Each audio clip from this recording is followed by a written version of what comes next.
ఏపీలో రాజకీయం పసందుగా మారింది. నువ్వా నేనా అన్న రీతిలో ముందుకు సాగే ఛాన్స్ ఉండడంతో ఇప్పుడు అందరి ఫోకస్ జనసేనాని పవర్ స్టార్ పై నిలిచింది. ఆయన అడుగులు ఎటువైపు ఉంటాయనే దానిపై ఉత్కంఠ నెలకొంది. ఇప్పటికే ఆయన చేసే క్లారిటీ లేని కమెంట్స్ అందరినీ కన్ఫ్యూజ్ చేస్తున్నాయి. ఈ ఎన్నికల్లో కూడా జనసేన పూర్తి స్థాయిలో ప్రభావం చూపదని పవన్ ఫిక్స్ అయ్యారా? అందుకే 10 ఏళ్లు టీడీపీతోనే అంటున్నారా? అలా అయితే మరి బీజేపీ సంగతేంటి? పవన్ తీసుకునే నిర్ణయాలు ఎవరికీ అంతు చిక్కడం లేదా? అర్థం కాని తన వ్యూహాలతో పవన్ ఈ ఎన్నికల్లో సత్తా చాటుతారా? Let's watch the story.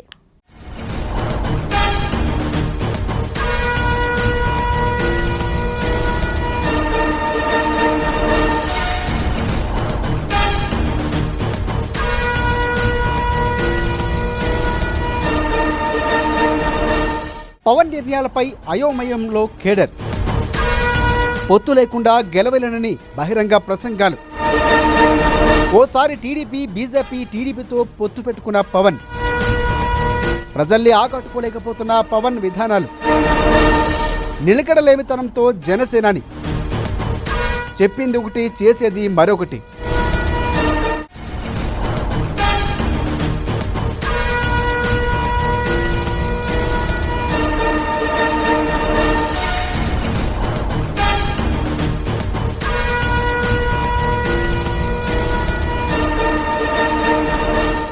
Janasena అధినేత పవన్ కళ్యాణ్ ప్రణాళికలు వ్యూహాలు ఎవరికీ అంతు చిక్కడం లేదు. ఎప్పుడు ఎలాంటి నిర్ణయాలు తీసుకుంటారో విశ్లేషకులు సైతం అంచనా వేయలేకపోతున్నారు. పవన్ రాజకీయాల్లోకి వచ్చే 15 ఏళ్లైంది. ఇప్పటికీ వేసే ప్రతి అడుగులోనూ అస్పష్టత కనిపిస్తోంది. దీంతో కేడర్లో కన్ఫ్యూజన్ కొనసాగుతుంది. పవన్ వ్యూహ శైలిలో జనానికి కూడా ఆయనపై నమ్మకం రావటం లేదు. దశాబ్దన్నర కాలంగా రాజకీయం చేస్తున్న పవన్ పరిణితి మాత్రం సాధించలేకపోయారు. ఆయన ఏం చేసినా ఏం చెప్పినా దాన్ని జనం సీరియస్గా తీసుకోవడం లేదు.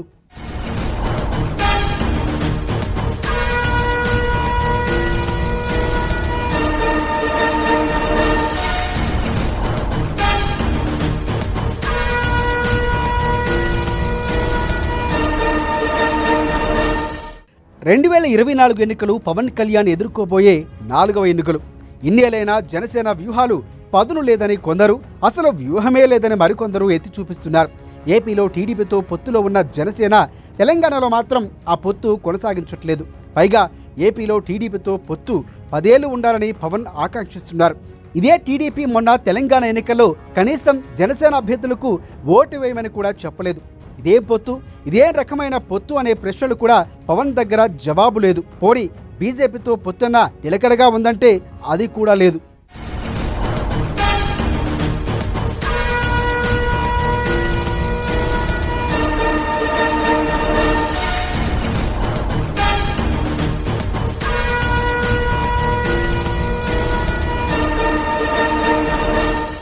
తెలంగాణ అసెంబ్లీ ఎన్నికల్లో జనసేన బీజేపీతో పొత్తు పెట్టుకుంది. వచ్చే పార్లమెంట్ ఎన్నికల్లో తెలంగాణలో ఎవరితో పొత్తు ఉందని బీజేపీ చెప్పకనే చెప్పింది. పవన్ ఎప్పుడు ఎందుకు ఎవరితో పొత్తు పెట్టుకుంటారనేది బ్రహ్మ పదార్థంలాగా మారిపోయింది. పవన్ అవగాహనలేమితో దేనికి కారణమనే వాదన కూడా వినిపిస్తోంది. అటు పవన్ ప్రసంగాలకు కూడా జనం కనెక్ట్ కావటం లేదు. జనసేనని నాన్ సీరియస్ పొలిటీషియన్ అనే ముద్ర కూడా పోవటం లేదు. పవన్పై నమ్మకం లేకే జనం ఆయన్ను ఓడిస్తున్నారనే టాక్ కూడా వినిపిస్తోంది. ఆయన కూడా ఆ నమ్మకం కరువై పొత్తులు పెట్టుకుంటున్నట్లు కనిపిస్తోంది. ఒంటరిగా దిగితే ఓటమి ఖాయమని పవనే బహిరంగంగా చెప్పుకుంటున్నారు. సహజంగా పొత్తులు పెట్టుకుంటే ఉమ్మడి అజెండానో ఇంకేదో సిద్ధాంతం కనిపించిందనో చెబుతారు. కానీ ఓటమి భయంతో పొత్తు తప్పడం లేదని చెప్పడం సరైన పనేనా అనేది జన సైనికులు వేధిస్తున్న ప్రశ్న.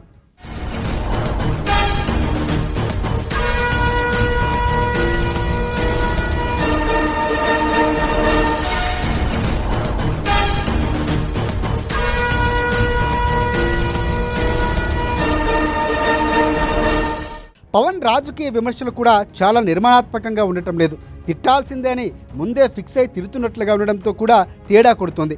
అందుకే జనం పవన్ని సీరియస్గా తీసుకోవడం లేదనే అభిప్రాయం కూడా వ్యక్తమవుతుంది.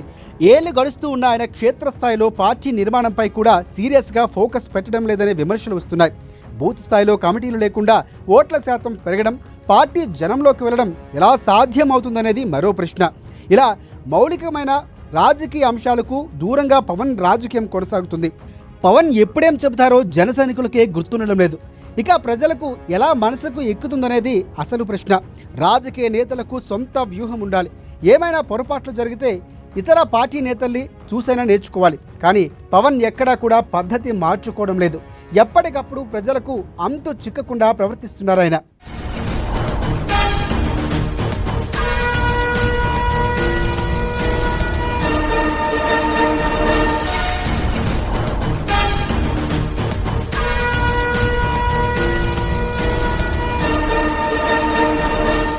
ఎన్నికల్లో ఎవరైనా గెలవాలని అనుకుంటారు. ఏ పార్టీ అయినా అధికారం కోరుకుంటుంది. అందుకోసం ఓ వ్యూహం కూడా ఖచ్చితంగా ఉండే ఉంటుంది. గెలిపోవటముల సంగతి పక్కన పెడితే వ్యూహం లేని పార్టీ అంటూ ఏదీ ఉండదు. కానీ జనసేన వ్యూహమే కొరుకుపడటం లేదు. ఎన్నికలు ముంచుకు వస్తూ ఉన్నా వ్యూహమేంటో క్లారిటీ లేకపోవడం క్యాడర్ను గందరగోళపరుస్తుంది. రాజకీయాల్లో మంచో చెడో ధైర్యంగా నిర్ణయాలు తీసుకోవాలి. ఒక్కోసారి నష్టపోతామని తెలిసినా ఆ దారిలో వెళ్ళక తప్పదు. పవన్ ఒక్కోసారి నిర్ణయం తీసుకున్నా అదేంటో స్పష్టంగా అర్థం కాదు. దీంతో కేడర్కు అప్పుడు కూడా అయోమయం తప్పడం లేదు.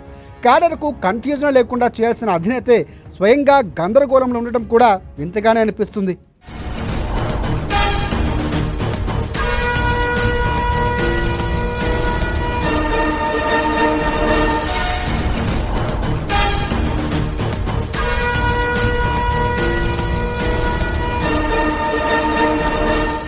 ఇక జనసేన అధినేత పవన్ కళ్యాణ్ రాజకీయం ఎప్పుడు ఎలా ఉంటుందో చెప్పలేం.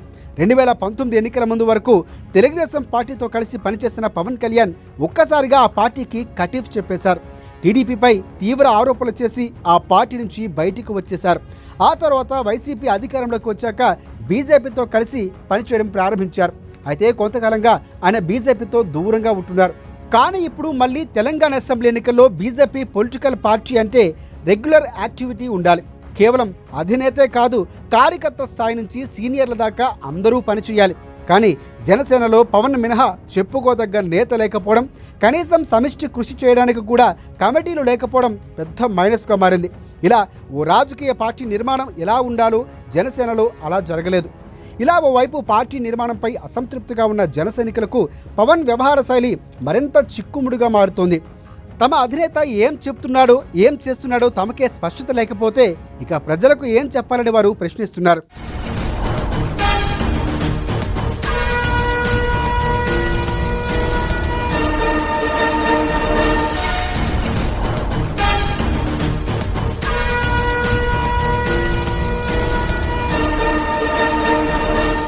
ఏ పార్టీలో అయినా అధినేతే అన్ని పనులు చేయలేరు.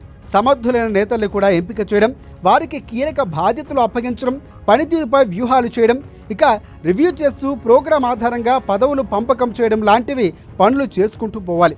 కానీ జనసేనలో ఆ పని జరుగుతుందా లేదా అనే విషయం ఆ పార్టీ కేడర్కే తెలియటం లేదు.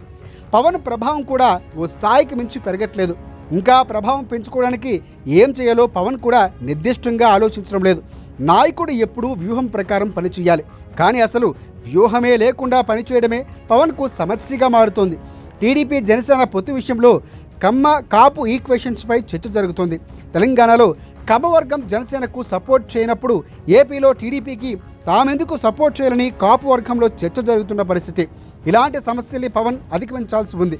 పవన్ ఏదో వ్యూహం ఉన్నట్లు చెబుతూ ఉన్నా నిజానికి అలాంటిది ఏమీ లేదు.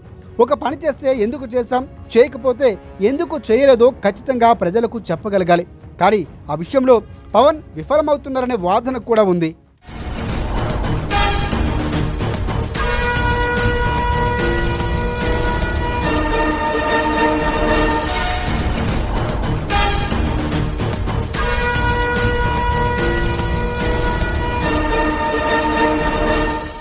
రాజకీయాల్లో వ్యూహాలే ప్రధానం.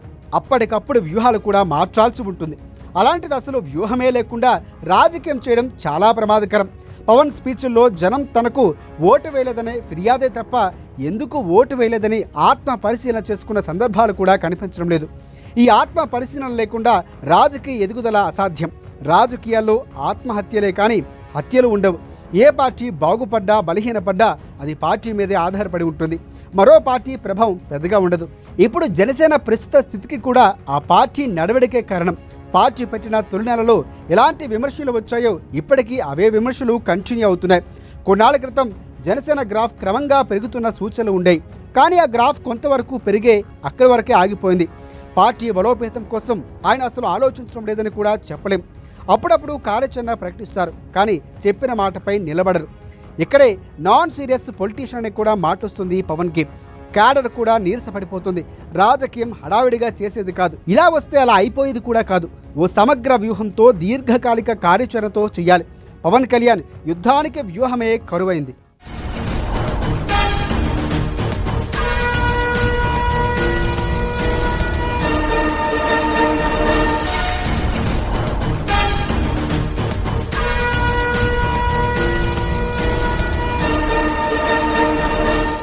పొత్తుల విషయంలోనే నిలకడలేని జనసేనాని ఇక తమకేం ఉద్ధరిస్తారని కూడా జనం అనుకునే ప్రమాదం కూడా లేకపోలేదు. జనసేనకు క్యాడర్ లేదు, కానీ పవన్కు అభిమానులు ఉన్నారు. ఇలా వ్యక్తిగత చరిష్మాతోనే ఎక్కువ కాలం పార్టీ నడవదు. వీలైనంత త్వరగా పార్టీని క్షేత్రస్థాయిలోకి నిర్మించాలి. అప్పుడే జనసేన నిరంతరం జనంలో ఉంటుంది. అంతేకాని పవన్ వస్తేనే జనసేన, లేదంటే లేదు అనే అభిప్రాయం అసలు మంచిది కాదు. ఈ విషయంలో పవన్ మెరుగైన కసరత్తులు ఇంకా చేయాల్సి ఉంది. అయితే పవన్ ఇన్నాళ్ళుగా రాజకీయం చేస్తున్నారా? 18 నుంచి 25 ఏళ్ల మధ్య వయస్సున్న యూత్నే ఆకట్టుకోగలుగుతున్నారు. ఆపై వయస్సు వాళ్ళు ఆయనకు కనెక్ట్ కావటం లేదు. ఓటర్లలో వివిధ వర్గాలు దరిచేర్చకుండా అనుకున్న లక్ష్యం ఎలా నెరవేరుతుందనేది పెద్ద ప్రశ్న. ఇలాంటి రైతుల నుంచి కీలక వర్గాలు కూడా పవన్ను పట్టించుకోవడం లేదు.